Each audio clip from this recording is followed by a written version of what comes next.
Odio y propaganda, la Guerra Fría. Una serie de 4 episodios con George Stroumboulopoulos. La lucha global por dominar la mente del mundo. Todos hemos oído el refrán, la pluma es más poderosa que la espada. ¿Pero creen que es verdad? ¿Que las palabras pueden ser en realidad más poderosas que las bombas? Pues en los años 80 lo son. 3 hombres, 3 voces nuevas hablan sin tapujos y cambian las reglas de la Guerra Fría. Un presidente norteamericano es actor y sus frases resonarán por todo el mundo. Un papa polaco, sus sermones agitarán el telón de acero. Y un líder soviético, en cierto modo idealista, cuya llamada al cambio desatará los dramáticos acontecimientos que sacudirán al comunismo en sus cimientos. 3 hombres están a punto de cambiar el destino del mundo en una época de amor, odio y propaganda. Amor, odio y propaganda, la Guerra Fría. Episodio 4. La guerra de las palabras.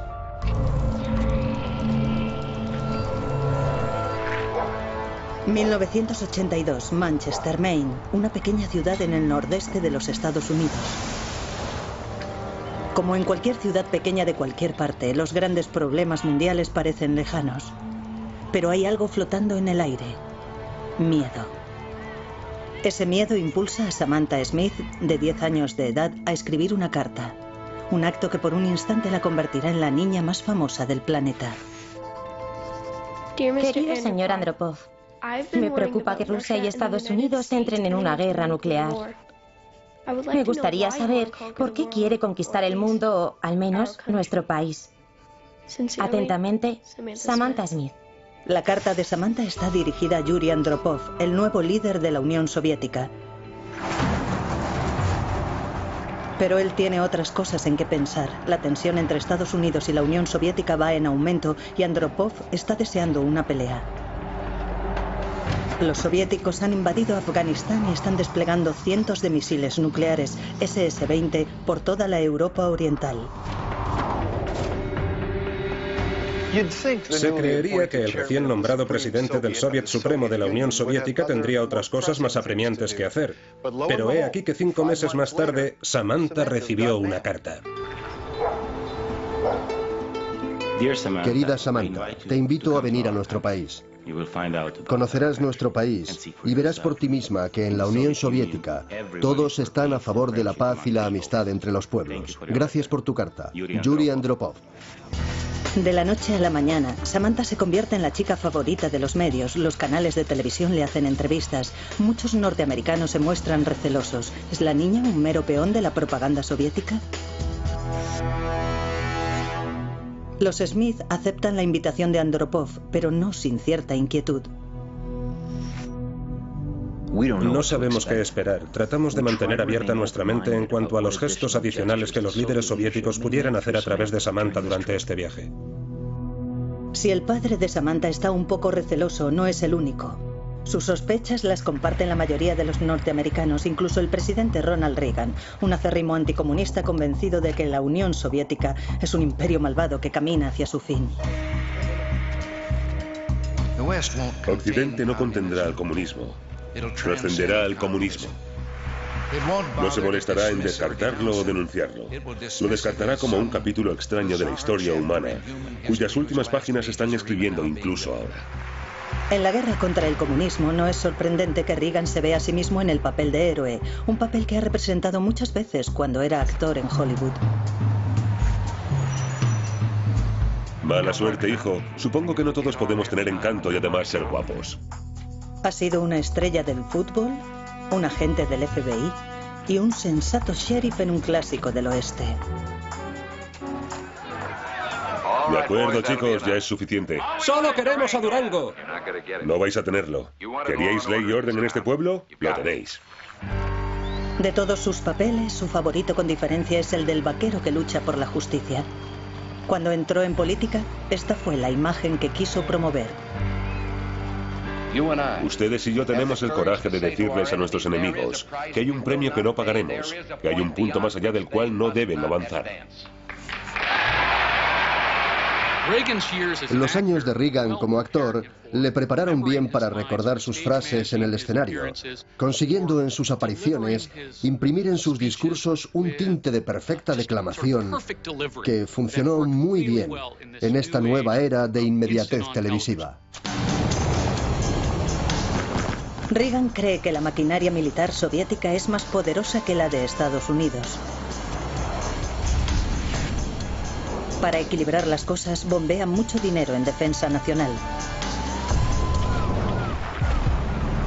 Para contrarrestar la amenaza de los misiles soviéticos SS-20, propone el despliegue de más de 500 misiles nucleares por toda Europa. El mensaje a los soviéticos es claro. Si hay una guerra, Reagan planea ganarla.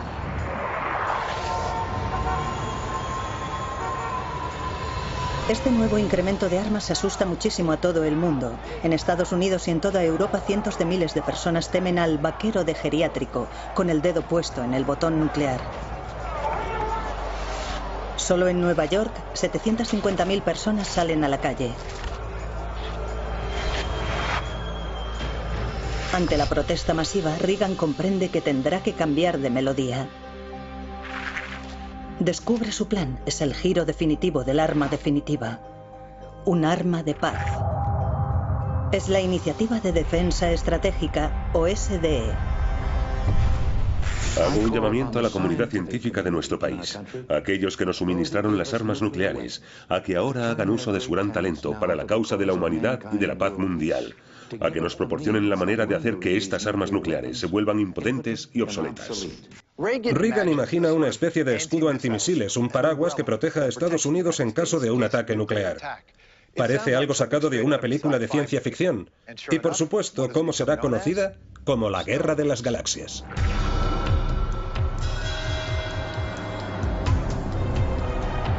Para la Unión Soviética, el significado de la Guerra de las Galaxias no era defensivo. El significado de la Guerra de las Galaxias para el líder soviético era la posibilidad de lanzar un primer ataque desde el espacio. A pesar de la tensión extrema, Samantha Smith y sus padres aceptan la invitación de Andropov de visitar la Unión Soviética.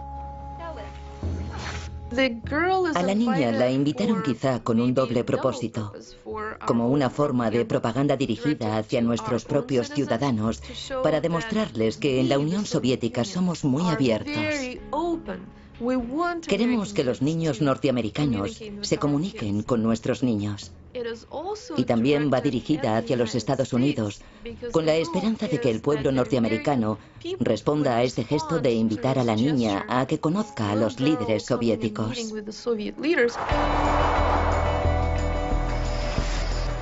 La máquina de propaganda soviética tiene una misión clara: asegurarse de que la visita de la niña es un éxito, mostrándole una imagen positiva de la Unión Soviética. Los niños tienen muchas preguntas sobre Norteamérica, sobre todo sobre ropa y música. A veces, por la noche, hablamos de paz, pero no parece muy necesario, porque ninguno de ellos odia Norteamérica y ninguno de ellos quiere la guerra. La madre de Samantha sabe qué es lo que está pasando. Es muy obvio que se trata de propaganda, pero creemos que es buena propaganda. Creemos de verdad que es una buena labor de relaciones públicas para ambos países, si podemos hacer que resulte bien. Samantha nunca llegó a conocer a Yuri Andropov, pero sí llegó a reunirse con una de las mujeres más famosas del planeta, la cosmonauta Valentina Tereskova, la primera mujer que había viajado al espacio.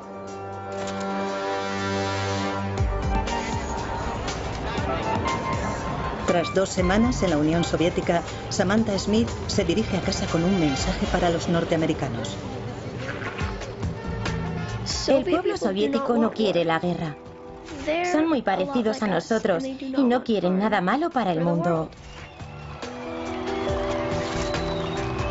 De vuelta en Estados Unidos, Samantha comienza a propagar las buenas noticias. Es un éxito en el circuito televisivo, pero las invitaciones terminan de forma abrupta. El mensaje de paz de Samantha es ensombrecido por una tragedia. El 1 de septiembre de 1983, el vuelo KAL 007 de las aerolíneas coreanas es derribado en el espacio aéreo soviético. Las 269 personas que van a bordo mueren.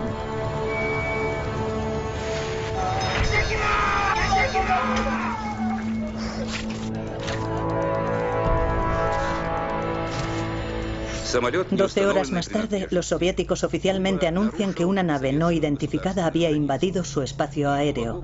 Sin embargo, olvidan mencionar que son ellos quienes lo derribaron. Un caza soviético seguía al avión durante 10 minutos cuando desapareció del radar. En Washington, la máquina de propaganda está a pleno rendimiento. Me presento ante ustedes esta noche con motivo de la masacre de las aerolíneas coreanas. Esta era una gran oportunidad de acusar a la Unión Soviética, de tacharlo de Estado terrorista, de aislarlo ante la opinión pública mundial. No había ninguna justificación en absoluto, ni legal ni moral, para lo que hicieron los soviéticos. Los soviéticos aún se niegan a decir la verdad. Realmente ni siquiera le han dicho a su propio pueblo que derribaron un avión. El presidente Reagan va más allá y llega a reproducir una grabación con la voz del piloto.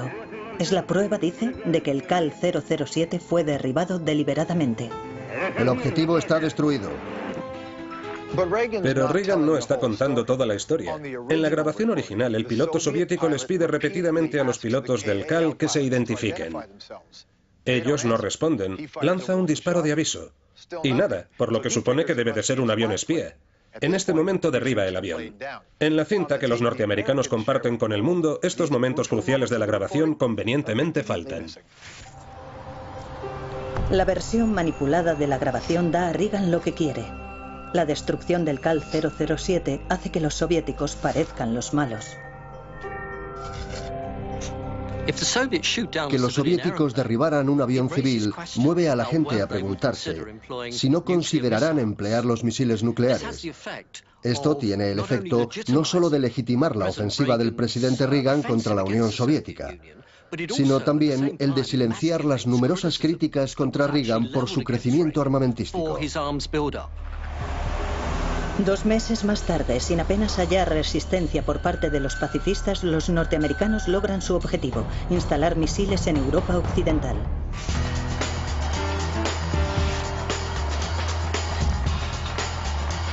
Reagan está en racha.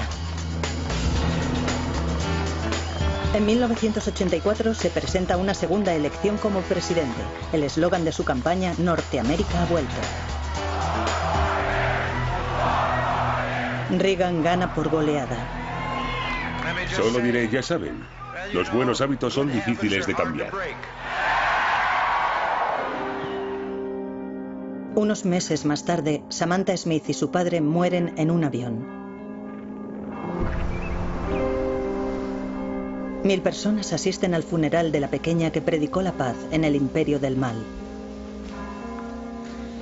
Querida señora Jane Smith. Entre ellas, un representante de la embajada soviética en Washington lee un mensaje de condolencia del Kremlin. La Casa Blanca no envía a ninguno.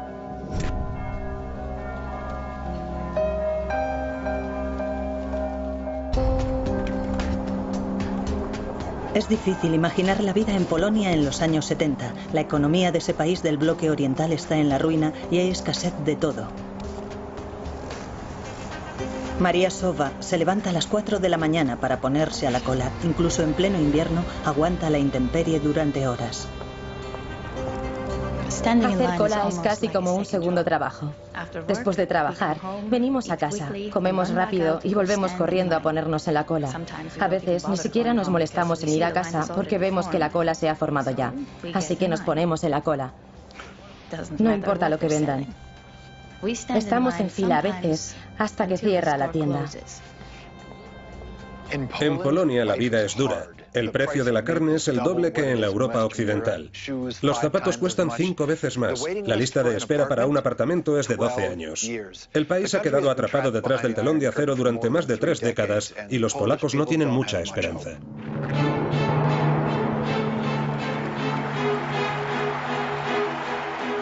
Pero todo eso está a punto de cambiar. El detonante son los acontecimientos de Roma, que algunos podrían calificar de milagro. En octubre de 1978, Karol Wojtyła, arzobispo de Cracovia, un polaco nada menos, es elegido papa. Queridísimos hermanos y hermanas, como la mayoría de la población polaca, María Sowa es católica. No podía creerlo. Corrí gritando, no lo adivinaréis. Pusimos la televisión. Estábamos muy felices, llenos de esperanza de que las cosas fueran a cambiar para nosotros. A diferencia de otros países del bloque comunista, la identidad nacional polaca está estrechamente vinculada a la Iglesia. La Iglesia es una auténtica fuerza que representa una realidad alternativa al régimen comunista. Son grandes noticias para el pueblo polaco, pero extrañamente a Juan Pablo II apenas se le conoce en su propio país. El día posterior a su elección, solo aparece este diminuto artículo en los periódicos y sin una foto. Y así es como quieren hacerlo los medios comunistas. No mencionan a la Iglesia, el otro poder en Polonia. Para la mayoría de los polacos, ese nuevo papa es un hombre misterioso. Pero los comunistas conocen a Karol Wojtyła demasiado bien. Perteneció a la resistencia. Bajo la ocupación nazi ayudó a esconder a judíos de la Gestapo, evitando a duras penas que le capturaran. Bajo el régimen comunista, llegó a ser obispo de Cracovia y luchó por el derecho a construir iglesias. Él cree que es deber de la Iglesia ayudar a cambiar el sistema. Ahora, como papa, este gran comunicador y antiguo actor inicia una cruzada contra el comunismo.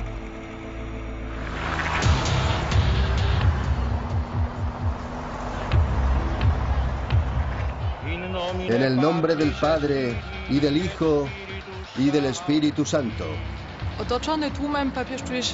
Se siente cómodo frente a la multitud. Sabe cómo dirigirse a una audiencia. Sabe enfatizar frases, haciendo pausas al hablar, creando silencios. Durante la celebración de su primera misa como papa, Juan Pablo II hace algo más que citar el Evangelio. Habla de política. Abrid las fronteras de los países, de sus economías, de sus sistemas políticos. No tengáis miedo. Por supuesto que a Juan Pablo II le gustaría visitar su Polonia natal en su primer peregrinaje papal. Sin embargo, las autoridades comunistas prefieren que no lo haga. Pasarán 8 meses antes de que autoricen la visita. Durante ese tiempo, e invirtiendo mucho dinero, el Papa mejora Radio Vaticano. Cuando habla, quiere asegurarse de que el pueblo de Polonia escucha cada una de sus palabras. Junio de 1979. El nuevo Papa por fin llega a Polonia. Durante los siguientes 9 días, 11 millones de personas, 1 de cada 3 polacos, acudirán a ver a su líder espiritual.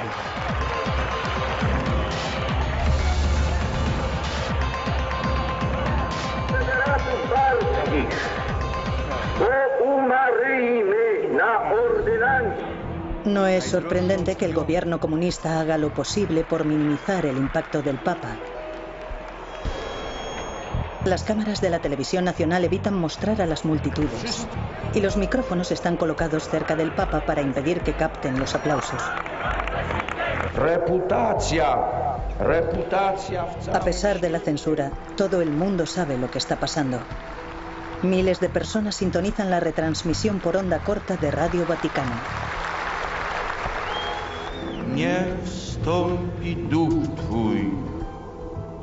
Las palabras del Papa son inspiradoras.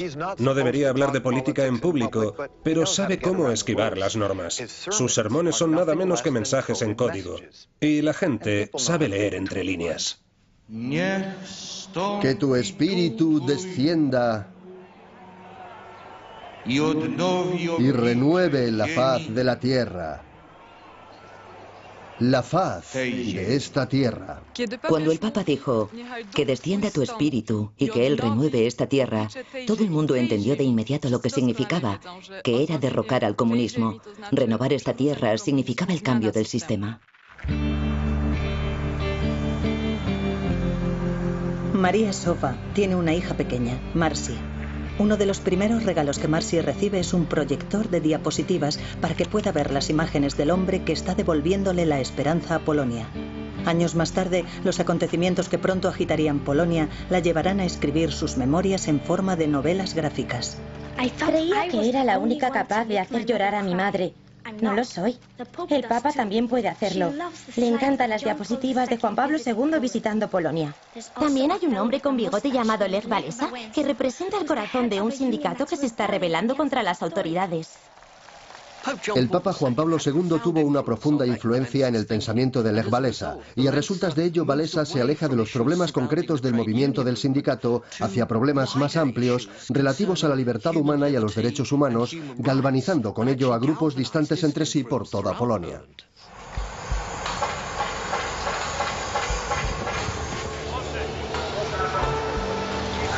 El movimiento se propaga como un incendio, echa raíces en las fábricas de toda Polonia. Decenas de miles de trabajadores van a la huelga. Quieren ser reconocidos como sindicato independiente y autónomo. Al final, el gobierno cede ante la presión. Solidaridad se convierte en el primer movimiento sindicalista libre detrás del telón de acero. Y con ello aparece la primera grieta en los cimientos del comunismo.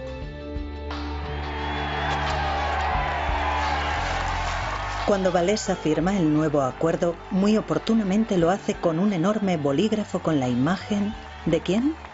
Del Papa Juan Pablo II. En cuestión de meses, Solidaridad tiene 10 millones de miembros en Polonia. Los soviéticos ven todo esto como un abierto desafío a la autoridad comunista y están un poco asustados.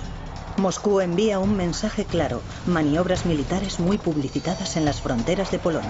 Eso servirá.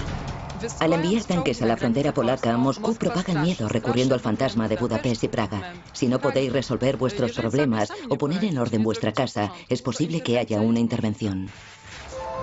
Un domingo de diciembre por la mañana, Marcy quiere ver un programa infantil en la televisión.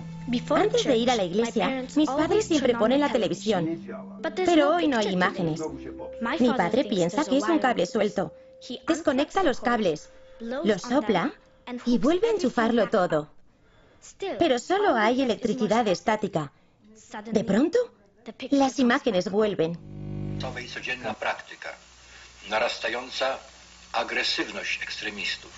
El general Wojciech Jaruzelski aparece y declara que Polonia está en estado de guerra. Tras amenazar con una intervención militar, los soviéticos exigen que Jaruzelski, su hombre en Polonia, haga lo que sea necesario para tomar el control y restablecer el orden en Polonia. Y este impone la ley marcial e ilegaliza Solidaridad. Hace arrestar a miles de activistas sindicales y coloca a Lech Walesa en arresto domiciliario. A los soldados que vienen a arrestarle, Walesa les advierte: este es el momento de vuestra derrota. Acabáis de clavar el último clavo en el ataúd del comunismo.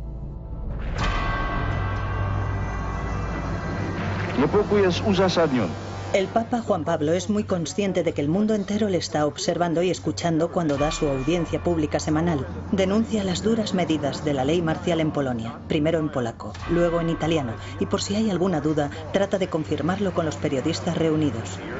¿Tienen mi mensaje? ¿Tienen mi mensaje?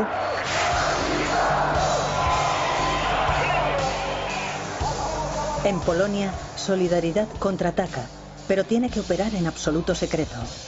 Y eso resulta difícil. Las demostraciones públicas son recibidas con extrema violencia.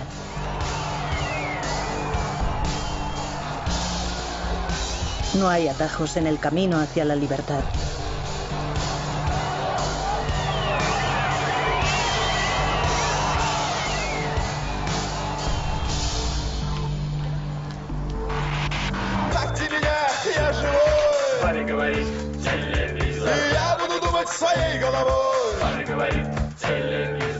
En 1984, una época de pesimismo en la Unión Soviética. La banda de rock Televisor grita el descontento de la juventud, una generación que no tiene nada en común con los enfermizos ancianos en el poder. Ya no creen en la propaganda con la que les educaron.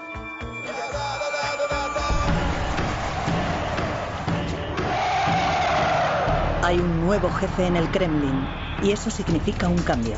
El hombre se muestra inflexible, quiere poner fin a la propaganda y las mentiras de sus predecesores. En esta historia se manifiesta el verdadero carácter del nuevo hombre. Está tomando parte en una nueva simulación de guerra y en esta crisis totalmente ficticia le piden que presione el botón nuclear. Pero él se congela. No puede o no quiere lanzar los misiles nucleares, ni siquiera los falsos. Les presentamos a Mikhail Gorbachev. Con 54 años, Gorbachev es el miembro más joven del Politburó. Es también el primer líder soviético que ha vivido, siendo un niño, la Segunda Guerra Mundial.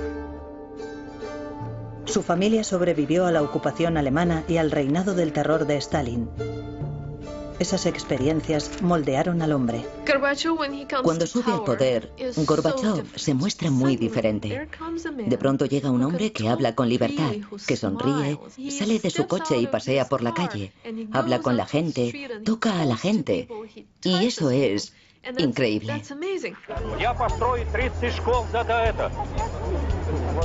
Aunque Gorbachev cree firmemente en el comunismo, también reconoce que el régimen debe cambiar para poder sobrevivir. Para renovar la fe de su pueblo en el sistema, promete algo nuevo. El Estado practicará la transparencia y la honestidad. La Glasnost ha llegado. Y se inicia con la guerra en Afganistán. Lleva alargándose ya 5 años y es una enorme sangría para la economía soviética. Pero la mayoría de los soviéticos no han sido informados de esa despiadada guerra de su ejército contra los rebeldes islámicos.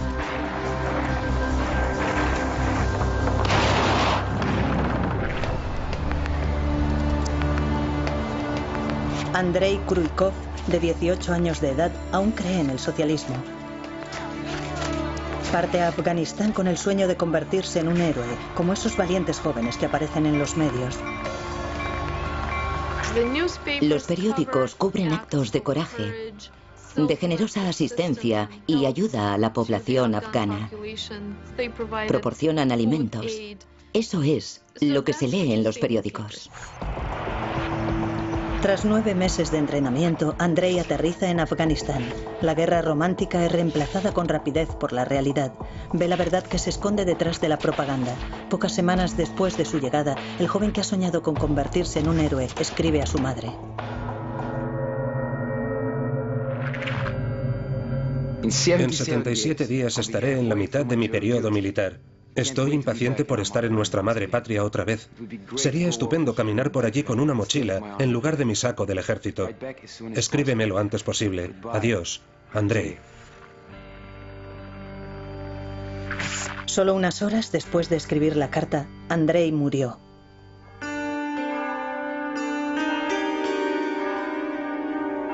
Según su lápida, murió como un héroe soviético. Muerto en combate cumpliendo con su deber militar. Andrei Kryukov no está solo. 10.000 soldados soviéticos han hecho el sacrificio definitivo en Afganistán.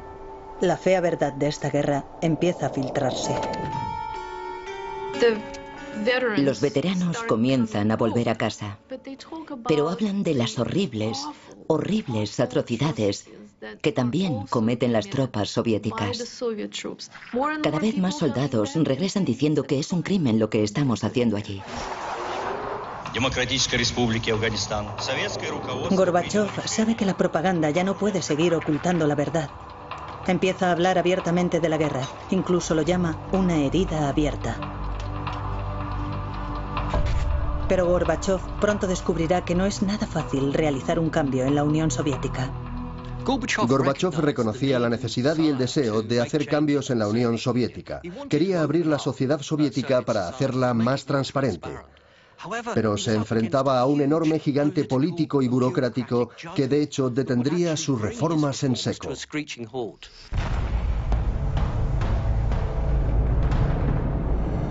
Sábado 26 de abril de 1986, se produce un accidente en el reactor número 4 de la planta nuclear de Chernóbil, en Ucrania.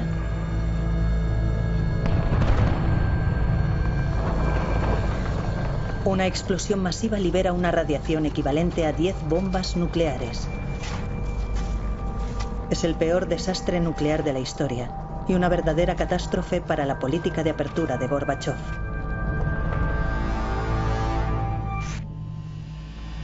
A 3 kilómetros de la zona de impacto se encuentra Pripyat, con una población de 55.000 habitantes. La vida sigue como siempre, a pesar de los peligrosísimos altos niveles de radiación en el aire.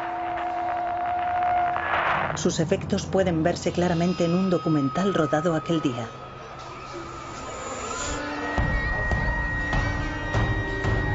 Atención, atención. Para asegurar la protección absoluta de todos los ciudadanos. Las autoridades esperan 36 horas antes de ordenar la evacuación de la ciudad. Dicen que es una medida temporal. Nadie menciona un accidente nuclear.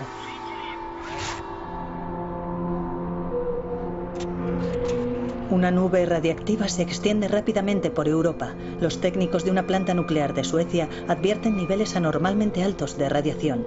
Las sospechas de inmediato se centran en la Unión Soviética. Las noticias viajan con rapidez alrededor del mundo, salvo en la URSS, donde los medios y el gobierno no dicen nada. Gorbachev se entera del accidente el día en que ocurre, pero los oficiales le ocultan la magnitud de los daños. Para averiguar la verdad, envía a un equipo propio de investigación, y cuando una semana después recibe el informe, se queda impactado. Curiosamente, decide guardar silencio. Es una especie de tradición en la Unión Soviética la de no revelar ninguna información al mundo exterior cuando hay un accidente grave, a no ser que sea absolutamente necesario. La televisión soviética tarda más de 2 días en comunicar en un breve anuncio que ha habido un contratiempo en Chernóbil. Aún no se dice nada del peligro de la radiación. En Kiev, a solo 150 kilómetros de Chernóbil, las celebraciones del Día del Trabajo están en pleno auge, como si nada hubiera pasado.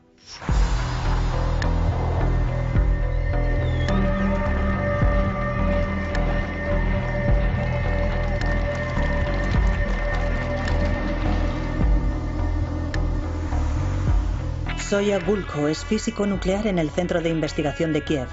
Él sabe que el gobierno no está informando al pueblo del peligro. Para proteger a su hija de 8 años, Kira traza una línea en medio de su apartamento y le pide que no la cruce para que se mantenga apartada de las ventanas. Pero su mujer, Slava, profesora, no tiene más remedio que llevar a sus alumnos a las celebraciones del Día de los Trabajadores. Desfilan en el exterior, inconscientes de que se están exponiendo a una radiación letal. El director dijo que perdería mi trabajo si mi clase no iba. No tuve elección. Una madre llamó para preguntarme, ¿por qué está haciendo esto? ¿Sabe? Es peligroso salir al exterior. Le dije que no podía negarme. Me respondió, un día lo lamentará. Espere y verá.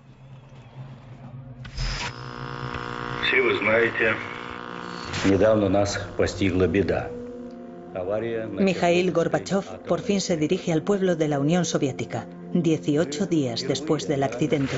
Por primera vez, el líder soviético admite que ha habido un desastre nuclear. Sabe que la imagen de la Unión Soviética no volverá a ser la misma. El accidente en la planta nuclear de Chernóbil ha afectado gravemente al pueblo soviético y ha despertado inquietud en todo el mundo. El desastre de Chernóbil es realmente el inicio de la glasnost en la práctica. Glasnost, en esencia, se traduce como apertura o franqueza. El aspecto clave de la glasnost es la autocrítica. Es la idea de que la Unión Soviética debe mirarse a sí misma de una manera crítica y no hablar solamente de sus éxitos.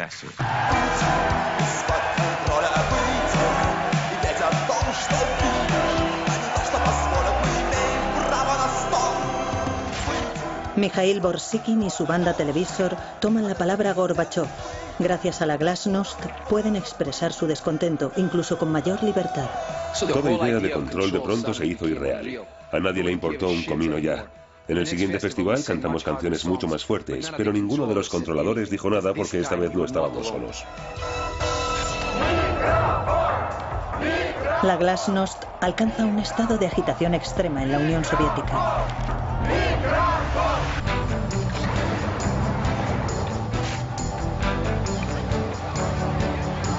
¿Quién habría soñado que un líder soviético podría ser un día en Norteamérica más popular que el propio vicepresidente de los Estados Unidos?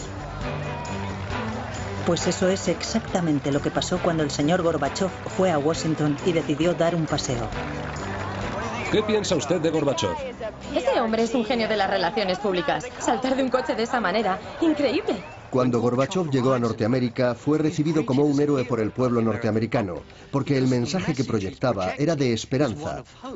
Y ese es un mensaje que el pueblo norteamericano llevaba añorando largo tiempo.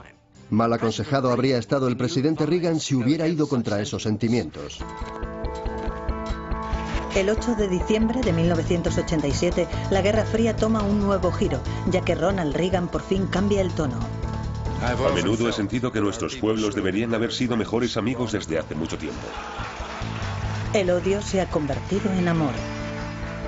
Gorbachov estaba en Washington para firmar un acuerdo histórico, no solo para limitar las armas nucleares, sino para destruirlas.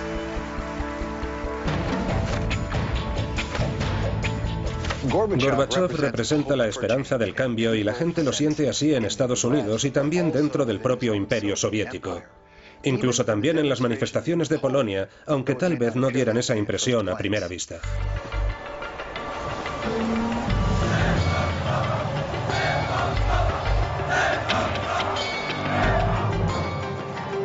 La situación en Polonia no ha mejorado desde que el general Jaruzelski impusiera la ley marcial. En el verano de 1988, miles de trabajadores polacos están en huelga. Sus demandas son claras. Solidaridad debe ser legalizado otra vez. El general Jaruzelski por fin acepta negociar con Lech Walesa. No tiene elección. Mikhail Gorbachov ha anunciado que la Unión Soviética ya no saldrá al rescate de sus aliados comunistas. La cruda realidad es que ya no tiene los medios para hacerlo. Cualquier interferencia en los asuntos internos o cualquier intento por limitar la soberanía de otro Estado, amigo, aliado u otro, sería inadmisible. El mensaje de Gorbachov es completamente revolucionario. Está rompiendo con 40 años de tradición soviética. 40 años en los que la Unión Soviética tuvo más que palabras para imponer el modo en que se dirigían sus países satélite. Un viento de libertad está soplando a través de Europa Oriental y Polonia es la primera en beneficiarse. Abril de 1989. Tras 2 meses de negociaciones, el gobierno polaco cede. Solidaridad, para deleite de todos, es legalizado. Se organizan elecciones y el 4 de junio, después de misa, todos corren a votar. Nuestro primer voto en 40 años. Solidaridad logra una victoria impresionante. Polonia se convierte en el primer país del bloque oriental en tener un primer ministro no comunista. Polonia tardó 10 años en alcanzar esta posición, pero para el resto de Europa Oriental los acontecimientos se sucederían ahora rápidamente con un impulso propio. Ese mismo verano, Hungría comienza a derribar el telón de acero que la separa de Austria. A comienzos de noviembre, Berlín Oriental está paralizada por la mayor manifestación de su historia.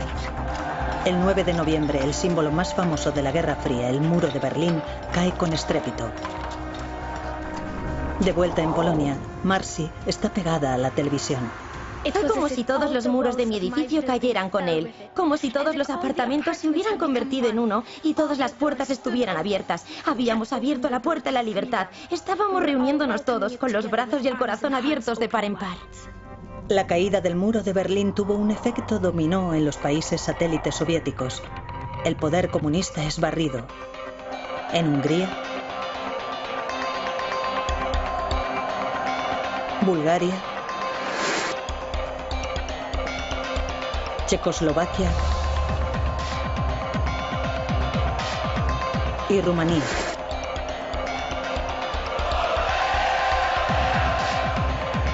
Terminan 40 años de división en Europa, pero los vientos del cambio aún seguían soplando con fuerza. El 1 de diciembre de 1989 tiene lugar una escena que habría sido inimaginable solo unos meses antes. El Papa Juan Pablo II saluda a Gorbachov. La cabeza del catolicismo y la del comunismo juntas. Una vez más, el odio se ha convertido en amor. Al día siguiente, en medio de una tormenta frente a las costas de Malta, Gorbachov se sienta junto al nuevo presidente de Estados Unidos, George Bush padre, y lo hace oficial. El mundo está abandonando una época, la Guerra Fría, y entrando en una nueva. Hemos enterrado la Guerra Fría en el fondo del mar Mediterráneo. Más tarde, será reconocido como el principal arquitecto y el responsable de terminar con la Guerra Fría. Le concederán el Premio Nobel de la Paz. Gorbachov está en la cima del mundo. Pero no había soñado con lo que ocurriría a continuación.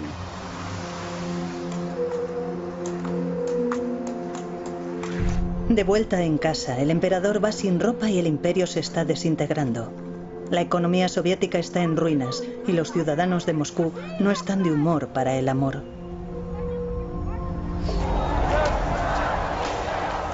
La propaganda infundía un sentimiento de orgullo por los logros de la Unión Soviética como superpotencia. Sin embargo, cuando empezó a desmoronarse la Unión, la propaganda cada vez se distanciaba más de la experiencia diaria de los ciudadanos. El resultado fue que Gorbachov era visto como un líder débil e ineficaz.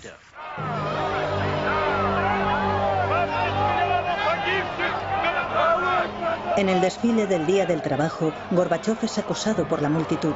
Finalmente le obligan a abandonar la tribuna.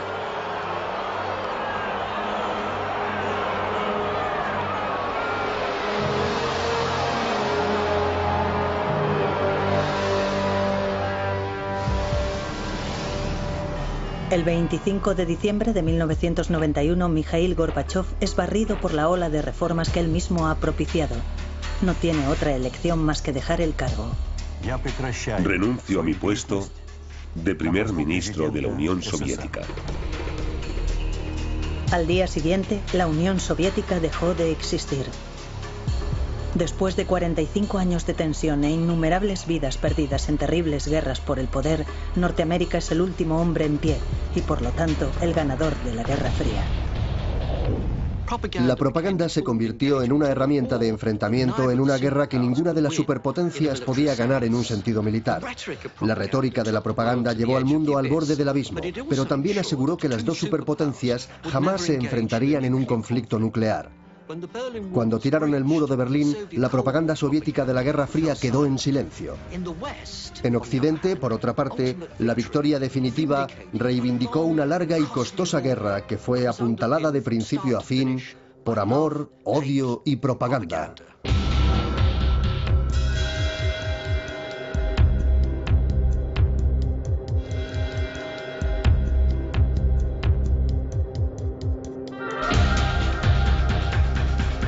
Enfatizar frases, haciendo pausas al hablar, creando silencios.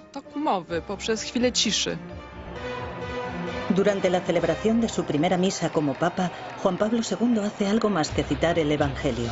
Habla de política. Abrid las fronteras de los países, de sus economías, de sus sistemas políticos. No tengáis miedo.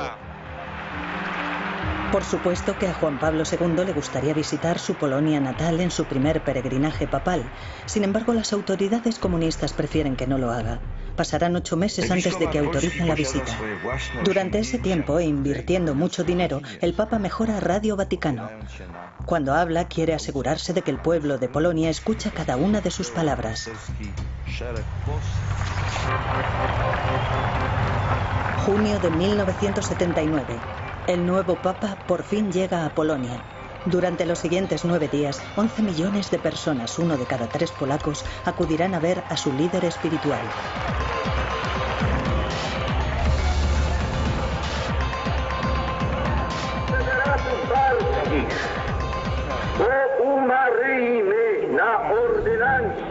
No es sorprendente que el gobierno comunista haga lo posible por minimizar el impacto del Papa.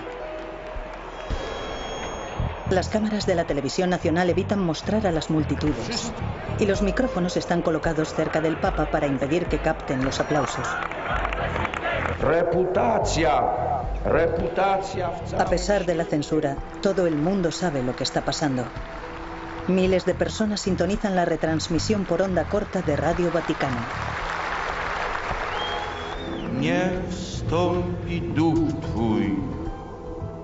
Las palabras del Papa son inspiradoras.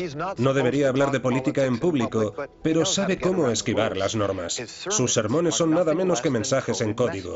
Y la gente sabe leer entre líneas.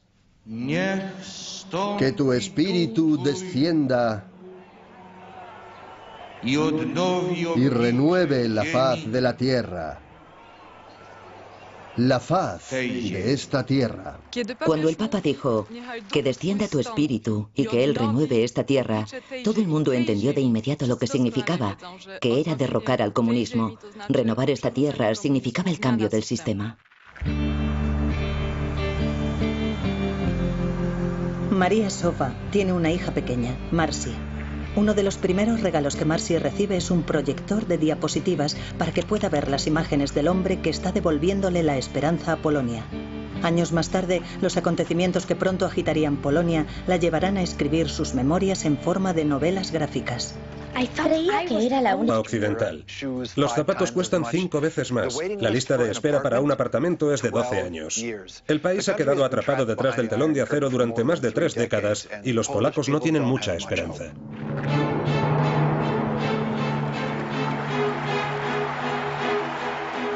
Pero todo eso está a punto de cambiar. El detonante son los acontecimientos de Roma, que algunos podrían calificar de milagro. En octubre de 1978, Karol Wojtyła, arzobispo de Cracovia, un polaco nada menos, es elegido papa. Queridísimos hermanos y hermanas.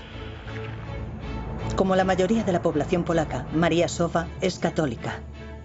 No podía creerlo. Corrí gritando, no lo adivinaréis. Pusimos la televisión. Estábamos muy felices, llenos de esperanza de que las cosas fueran a cambiar para nosotros. A diferencia de otros países del bloque comunista, la identidad nacional polaca está estrechamente vinculada a la Iglesia. La Iglesia es una auténtica fuerza que representa una realidad alternativa al régimen comunista. Son grandes noticias para el pueblo polaco, pero extrañamente a Juan Pablo II apenas se le conoce en su propio país. El día posterior a su elección, solo aparece este diminuto artículo en los periódicos y sin una foto. Y así es como quieren hacerlo los medios comunistas. No mencionan a la Iglesia, el otro poder en Polonia. Para la mayoría de los polacos, ese nuevo papa es un hombre misterioso. Pero los comunistas conocen a Karol Wojtyła demasiado bien. Perteneció a la resistencia. Bajo la ocupación nazi ayudó a esconder a judíos de la Gestapo, evitando a duras penas que le capturaran. Bajo el régimen comunista, llegó a ser obispo de Cracovia y luchó por el derecho a construir iglesias. Él cree que es deber de la Iglesia ayudar a cambiar el sistema. Ahora, como papa, este gran comunicador y antiguo actor inicia una cruzada contra el comunismo.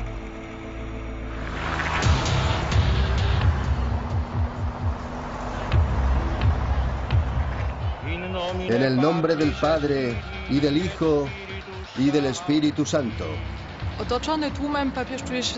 Se siente cómodo frente a la multitud. Sabe cómo dirigirse a una audiencia. Sabe enfatizar frases, haciendo pausas al hablar, creando silencios. Durante la celebración de su primera misa como papa, Juan Pablo II hace algo más que citar el Evangelio. Habla de política. Abrid las fronteras de los países, de sus economías, de sus sistemas políticos. No tengáis miedo. Por supuesto que a Juan Pablo II le gustaría visitar su Polonia natal en su primer peregrinaje papal. Sin embargo, las autoridades comunistas prefieren que no lo haga. Claro, maniobras militares muy publicitadas en las fronteras de Polonia. Eso servirá. Al enviar tanques a la frontera polaca, Moscú propaga el miedo recurriendo al fantasma de Budapest y Praga. Si no podéis resolver vuestros problemas o poner en orden vuestra casa, es posible que haya una intervención. Un domingo de diciembre por la mañana, Marcy quiere ver un programa infantil en la televisión. Antes de ir a la iglesia, mis padres siempre ponen la televisión. Pero hoy no hay imágenes. Mi padre piensa que es un cable suelto. Desconecta los cables, los sopla y vuelve a enchufarlo todo. Pero solo hay electricidad estática. De pronto, las imágenes vuelven.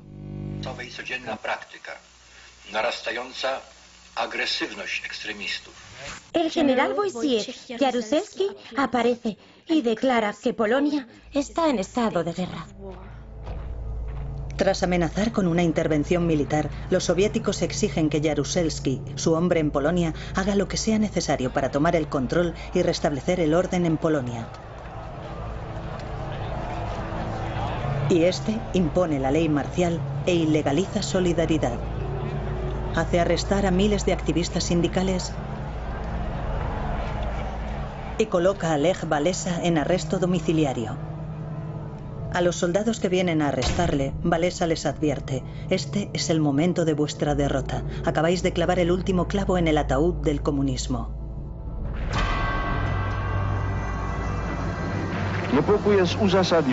El Papa Juan Pablo es muy consciente de que el mundo entero le está observando y escuchando cuando da su audiencia pública semanal. Denuncia las duras medidas de la ley marcial en Polonia, primero en polaco, luego en italiano, y por si hay alguna duda, trata de confirmarlo con los periodistas reunidos. ¿Tienen mi mensaje? ¿Tienen mi mensaje?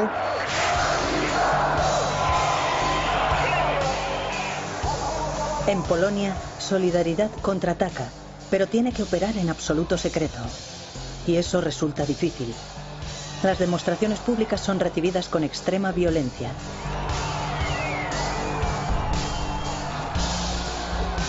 No hay atajos en el camino hacia la libertad.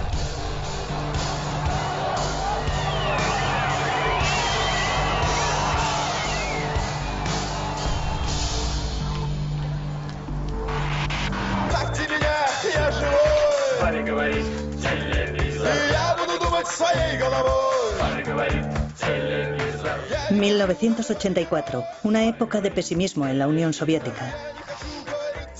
La banda de rock Televisor grita el descontento de la juventud, una generación que no tiene nada en común con los enfermizos ancianos en el poder.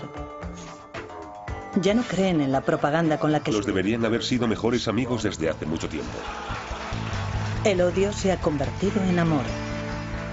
Gorbachev estaba en Washington para firmar un acuerdo histórico, no solo para limitar las armas nucleares, sino para destruirlas.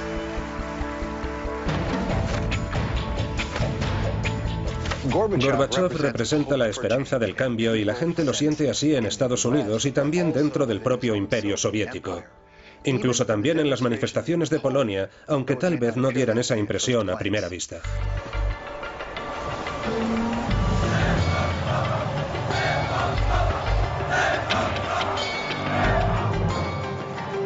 La situación en Polonia no ha mejorado desde que el general Jaruzelski impusiera la ley marcial. En el verano de 1988, miles de trabajadores polacos están en huelga. Sus demandas son claras. Solidaridad debe ser legalizado otra vez. El general Jaruzelski por fin acepta negociar con Lech Walesa. No tiene elección. Mikhail Gorbachev ha anunciado que la Unión Soviética ya no saldrá al rescate de sus aliados comunistas. La cruda realidad es que ya no tiene los medios para hacerlo. Cualquier interferencia en los asuntos internos o cualquier intento por limitar la soberanía de otro Estado, amigo, aliado u otro, sería inadmisible. El mensaje de Gorbachev es completamente revolucionario. Está rompiendo con 40 años de tradición soviética. 40 años en los que la Unión Soviética tuvo más que palabras para imponer el modo en que se dirigían sus países satélite. Un viento de libertad está soplando a través de Europa Oriental y Polonia es la primera en beneficiarse. Abril de 1989. Tras 2 meses de negociaciones, el gobierno polaco cede. Solidaridad, para deleite de todos, es legalizado. Se organizan elecciones y el 4 de junio, después de misa, todos corren a votar. Nuestro primer voto en 40 años. Solidaridad logra una victoria impresionante. Polonia se convierte en el primer país del bloque oriental en tener un primer ministro no comunista. Polonia tardó 10 años en alcanzar esta posición, pero para el resto de Europa Oriental los acontecimientos se sucederían ahora rápidamente con un impulso propio. Ese mismo verano, Hungría comienza a derribar el telón de acero que la separa de Austria. A comienzos de noviembre, Berlín Oriental está paralizada por la mayor manifestación de su historia. El 9 de noviembre, el símbolo más famoso de la Guerra Fría, el muro de Berlín, cae con estrépito. De vuelta en Polonia, Marcy está pegada a la televisión.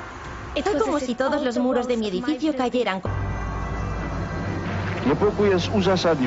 El Papa Juan Pablo es muy consciente de que el mundo entero le está observando y escuchando cuando da su audiencia pública semanal. Denuncia las duras medidas de la ley marcial en Polonia, primero en polaco, luego en italiano, y por si hay alguna duda, trata de confirmarlo con los periodistas reunidos.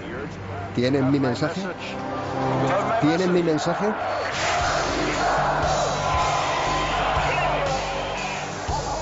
En Polonia, Solidaridad contraataca, pero tiene que operar en absoluto secreto. Y eso resulta difícil. Las demostraciones públicas son recibidas con extrema violencia.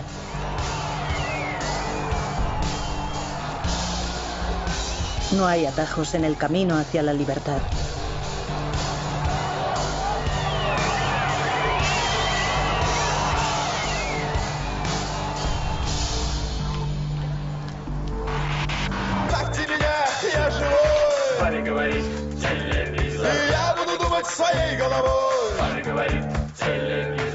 En 1984, una época de pesimismo en la Unión Soviética. La banda de rock Televisor grita el descontento de la juventud, una generación que no tiene nada en común con los enfermizos ancianos en el poder. Ya no creen en la propaganda con la que les educaron.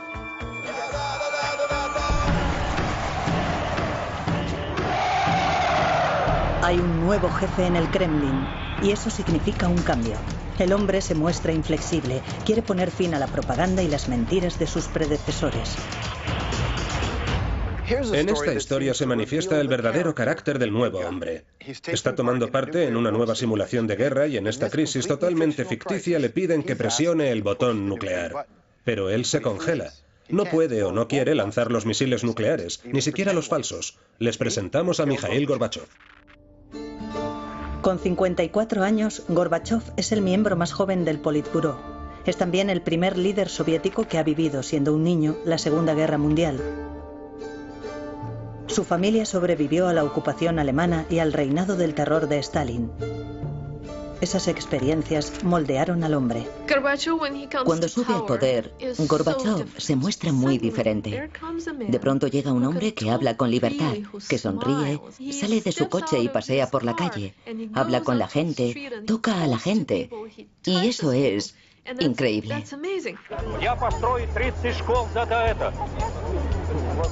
Aunque Gorbachev cree firmemente en el comunismo, también reconoce que el régimen debe cambiar para poder sobrevivir. Para renovar la fe de su pueblo en el sistema, promete algo nuevo. El Estado practicará la transparencia y la honestidad. De una manera crítica y no hablar solamente de sus éxitos.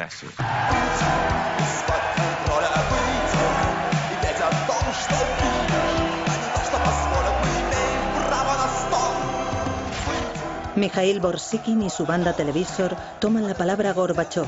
Gracias a la Glasnost pueden expresar su descontento, incluso con mayor libertad. Toda idea de control de pronto se hizo irreal. A nadie le importó un comino ya. En el siguiente festival cantamos canciones mucho más fuertes, pero ninguno de los controladores dijo nada porque esta vez no estábamos solos.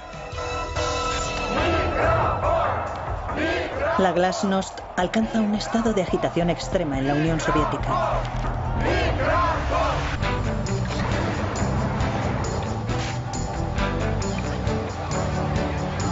¿Quién habría soñado que un líder soviético podría ser un día en Norteamérica más popular que el propio vicepresidente de los Estados Unidos?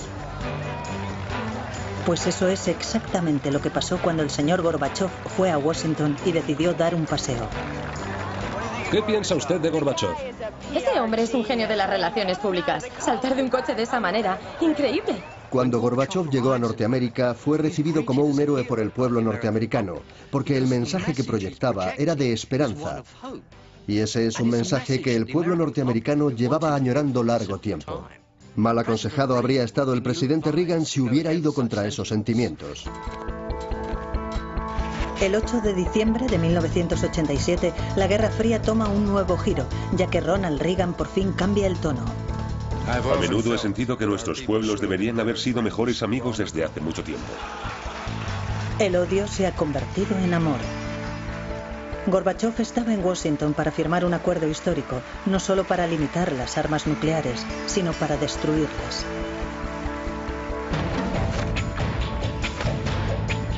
Gorbachov representa la esperanza del cambio y la gente lo siente así en Estados Unidos y también dentro del propio imperio soviético.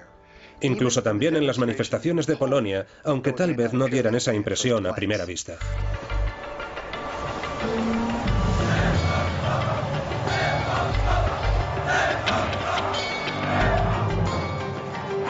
La situación en Polonia no ha mejorado desde que el general Jaruzelski impusiera la ley marcial. En el verano de 1988, miles de trabajadores polacos están en huelga. Sus demandas son claras. Solidaridad debe ser legalizado otra vez. El general Jaruzelski por fin acepta negociar con Lech Walesa. No tiene elección. Mikhail Gorbachov ha anunciado que la Unión Soviética ya no saldrá al rescate de sus aliados comunistas. La cruda realidad, ya no creen en la propaganda con la que les educaron.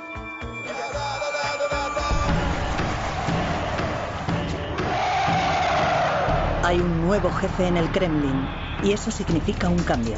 El hombre se muestra inflexible, quiere poner fin a la propaganda y las mentiras de sus predecesores. En esta historia se manifiesta el verdadero carácter del nuevo hombre. Está tomando parte en una nueva simulación de guerra y en esta crisis totalmente ficticia le piden que presione el botón nuclear. Pero él se congela. No puede o no quiere lanzar los misiles nucleares, ni siquiera los falsos. Les presentamos a Mikhail Gorbachov. Con 54 años, Gorbachov es el miembro más joven del Politburó. Es también el primer líder soviético que ha vivido, siendo un niño, la Segunda Guerra Mundial. Su familia sobrevivió a la ocupación alemana y al reinado del terror de Stalin. Esas experiencias moldearon al hombre. Cuando sube al poder, Gorbachov se muestra muy diferente. De pronto llega un hombre que habla con libertad, que sonríe, sale de su coche y pasea por la calle, habla con la gente, toca a la gente. Y eso es increíble. Aunque Gorbachov cree firmemente en el comunismo, también reconoce que el régimen debe cambiar para poder sobrevivir. Para renovar la fe de su pueblo en el sistema, promete algo nuevo. El Estado practicará la transparencia y la honestidad. La Glasnost ha llegado. Y se inicia con la guerra en Afganistán. Lleva alargándose ya 5 años y es una enorme sangría para la economía soviética. Pero la mayoría de los soviéticos no han sido informados de esa despiadada guerra de su ejército contra los rebeldes islámicos.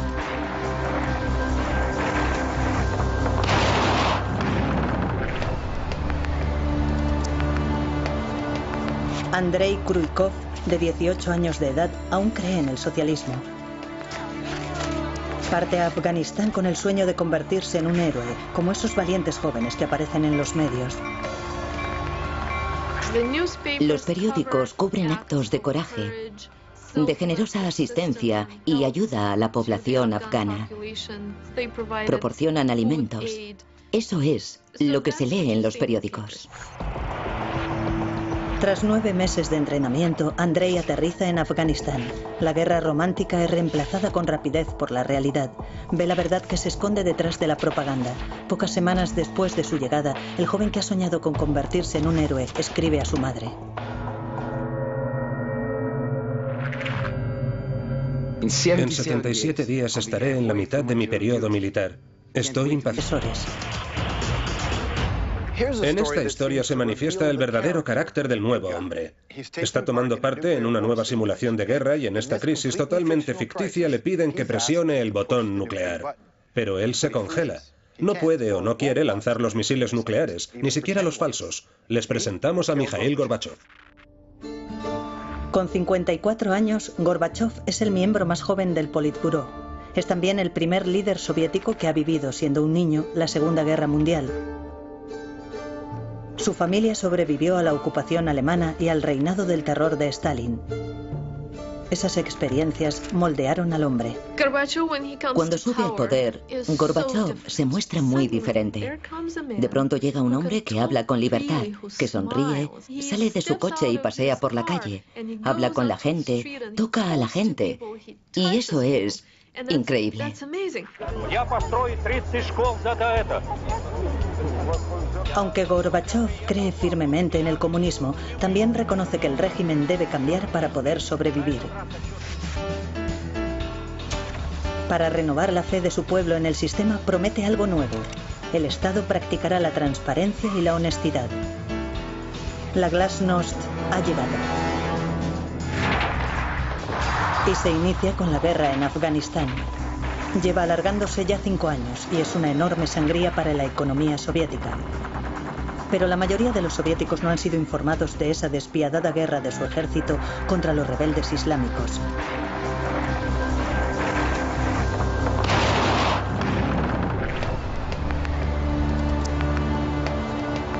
Andrei Kruikov, de 18 años de edad, aún cree en el socialismo. Parte a Afganistán con el sueño de convertirse en un héroe, como esos valientes jóvenes que aparecen en los medios.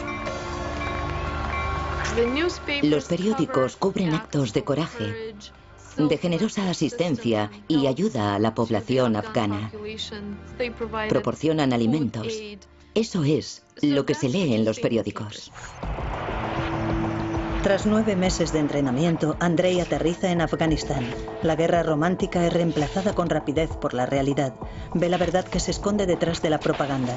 Pocas semanas después de su llegada, el joven que ha soñado con convertirse en un héroe escribe a su madre. En 77 días estaré en la mitad de mi periodo militar. Estoy impaciente por estar en nuestra madre patria otra vez. Sería estupendo caminar por allí con una mochila en lugar de mi saco del ejército. Escríbeme lo antes posible. Adiós, Andrei. Solo unas horas después de escribir la carta, Andrei murió. Durarán. Bajo el régimen comunista, llegó a ser obispo de Cracovia y luchó por el derecho a construir iglesias. Él cree que es deber de la Iglesia ayudar a cambiar el sistema.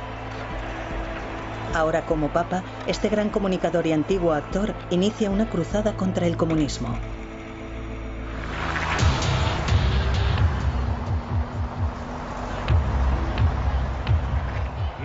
En el nombre del Padre, y del Hijo, y del Espíritu Santo. Se siente cómodo frente a la multitud. Sabe cómo dirigirse a una audiencia. Sabe enfatizar frases, haciendo pausas al hablar, creando silencios.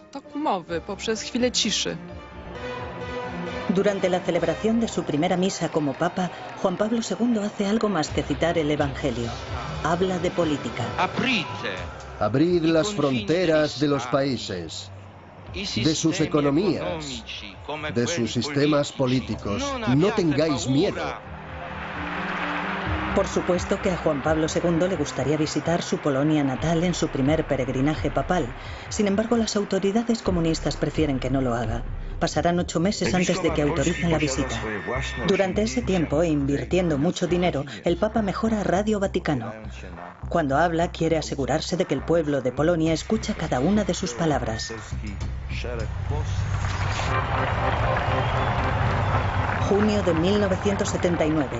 El nuevo Papa por fin llega a Polonia. Durante los siguientes 9 días, 11 millones de personas, 1 de cada 3 polacos, acudirán a ver a su líder espiritual.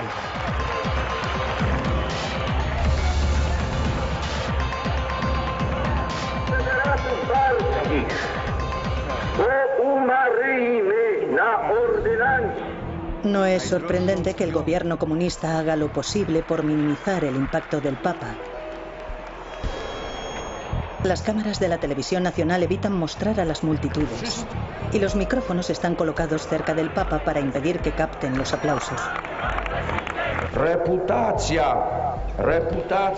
A pesar de la censura, todo el mundo sabe lo que está pasando. Miles de personas sintonizan la retransmisión por onda corta de Radio Vaticano.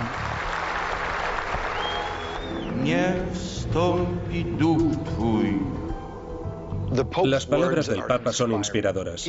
No debería hablar de política en público, pero sabe cómo esquivar las normas. Sus sermones son nada menos que mensajes en código. Y la gente sabe leer entre líneas. Que tu espíritu descienda y renueve la faz de la tierra. Armas nucleares, a que ahora hagan uso de su gran talento para la causa de la humanidad y de la paz mundial, a que nos proporcionen la manera de hacer que estas armas nucleares se vuelvan impotentes y obsoletas. Reagan imagina una especie de escudo antimisiles, un paraguas que proteja a Estados Unidos en caso de un ataque nuclear.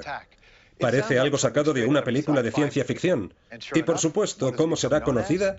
Como la Guerra de las Galaxias.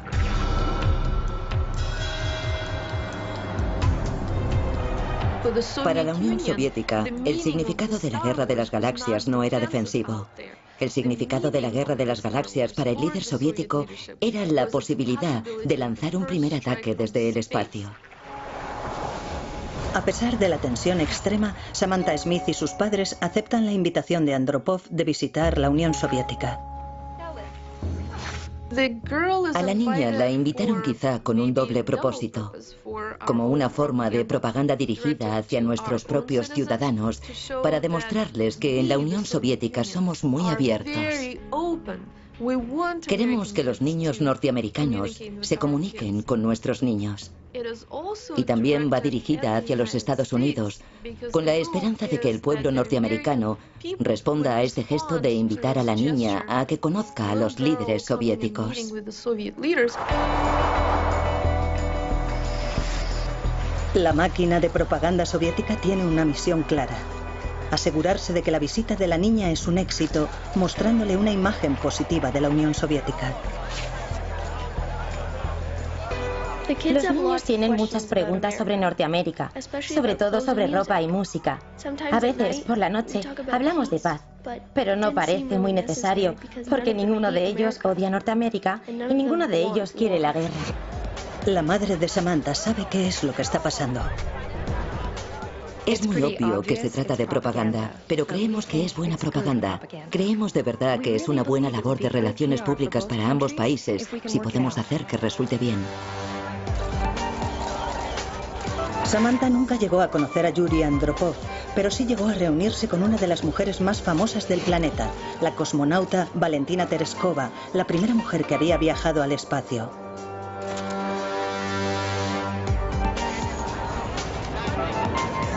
Tras 2 semanas en la Unión Soviética, Samantha Smith se dirige a casa con un mensaje para los norteamericanos. El pueblo soviético no quiere la guerra. Son muy parecidos a nosotros y no quieren nada malo para el mundo. De vuelta en Estados Unidos, Samantha comienza a propagar las buenas noticias. Es un éxito en el circuito televisivo, pero las invitaciones terminan de forma abrupta.